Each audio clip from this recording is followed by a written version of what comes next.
गोंदिया के देवरी तहसील में एक जर्जर स्कूल की तस्वीर सामने आई है, जहां 40 मासूम विद्यार्थियों की जान खतरे में है।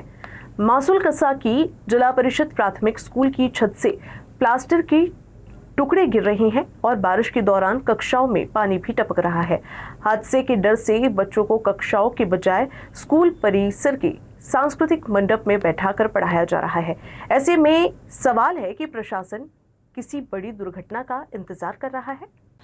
मासूल कसा की जिला परिषद प्राथमिक स्कूल में कक्षा पहली से चौथी तक के 40 विद्यार्थी पढ़ते हैं। स्कूल की तीनों कक्षाओं की छत से पानी टपक रहा है। वहीं छत का प्लास्टर उखड़ने से बच्चों के लिए खतरा बना हुआ है। इसी वजह से विद्यार्थियों को सुरक्षित रखने के लिए कक्षाओं के बाहर बैठाकर पढ़ाई कराई जा रही है। अभिभावकों और ग्रामीणों का आरोप है कि स्कूल की जर्जर हालत को लेकर प्रशासन से कई बार शिकायत और पत्राचार किया गया, लेकिन अब तक स्थायी समाधान नहीं हुआ। लोगों का सवाल है कि अगर अचानक छत का हिस्सा गिरता है तो कोई बड़ा हादसा होता है तो इसकी जिम्मेदारी कौन लेगा। वहीं शिक्षा विभाग के मुताबिक स्कूल की मरम्मत के लिए निधि उपलब्ध कराई गई है और आगामी दिनों में काम शुरू करने के निर्देश दिए गए हैं। फिलहाल बच्चों की कक्षाएं सांस्कृतिक मंडप में लगाई जा रही हैं। प्रशासन का कहना है कि मरम्मत पूरी होने के बाद विद्यार्थियों को दोबारा सुरक्षित कक्षाओं में बैठाया जाएगा।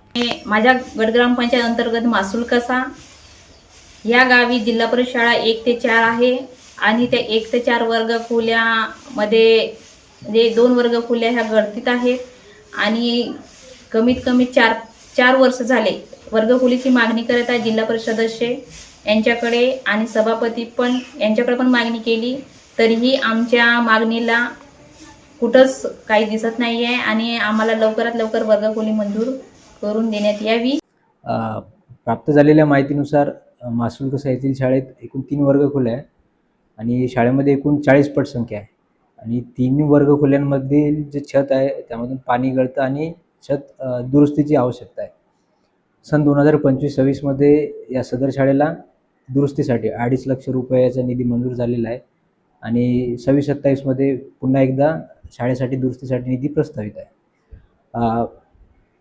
शाळेमध्ये तात्काळ दुरुस्ती करण्यासाठीच्या सूचना आम्ही आमच्या समग्र शिक्षा विभागाच्या कार्यकारी अभियंता यांना दिलेल्या आहेत। तसेच संबंधित देवरी तालुक्यातील ज्युनियर इंजिनियर यांना सुद्धा लवकरात लवकर या 8 ते 15 दिवसात शाळेचं छत आणि ज्या ठिकाणी गळती होते त्या ठिकाणी दुरुस्ती करून सदर विद्यार्थ्यांना सुरक्षित वर्गखोली उपलब्ध करून देण्याच्या सूचना दिलेल्या आहेत।